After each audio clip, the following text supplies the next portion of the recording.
An extraordinary experiment in 1961 at Yale University did exactly that. Incorrect. You'll now get a shock of 75 volts. Oh. Soft hair. He kind of did some yelling in there. Psychologist Stanley Milgram created a situation in which people were asked to act with increasing severity against another individual. In other words, do harm. Just how far can you go in this thing?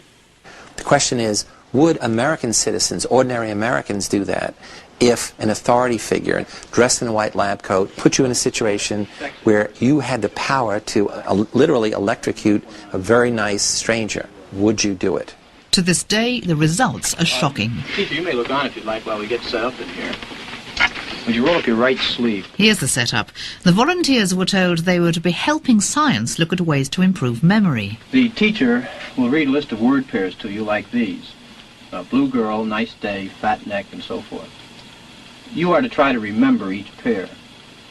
For the next time, using a word game, one person would play teacher, the other the learner. Now what I'm going to do is strap down your arms to avoid any excessive movement on your part during the experiment. The teacher would punish the learner when he got an answer wrong to see if this encouraged learning. And the punishment? An electric shock. And this electrode paste is to provide a good contact to avoid any blister or burn. This machine generates electric shocks, and when you press one of the switches all the way down, the learner gets a shock. Milgram chose 15-volt increments because each increase seemed so minimal. This middle position after you've released it to show you which switches you've used on the board. Axe, needle, stick, blade. Answer, please. Wrong. I'm up to 180 volts. Please continue, teacher. Needle, you're going to get a shock. 180 volts.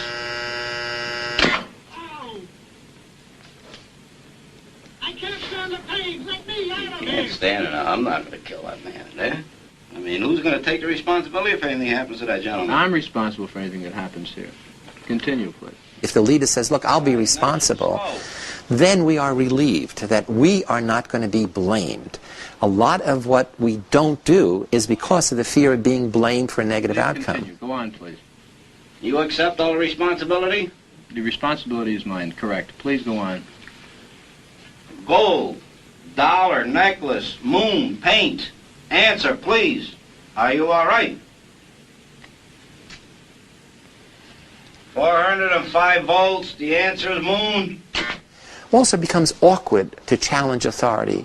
And it's easier to blindly close your eyes and keep pressing the button and not listen to the shouts of the victim, and feel the pain of the victim.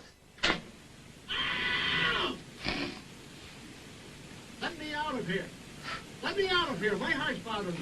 Let me out, I tell you. Let me out. Let me out of here. You have no right to hold me here. Let me out. Let me out. Let me out. Excellent. Fast. Let me out. Let me out.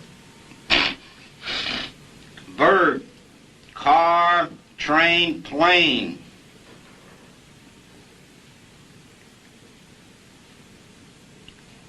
Go on, please, with the procedure. Please answer. 450 volts. That's it.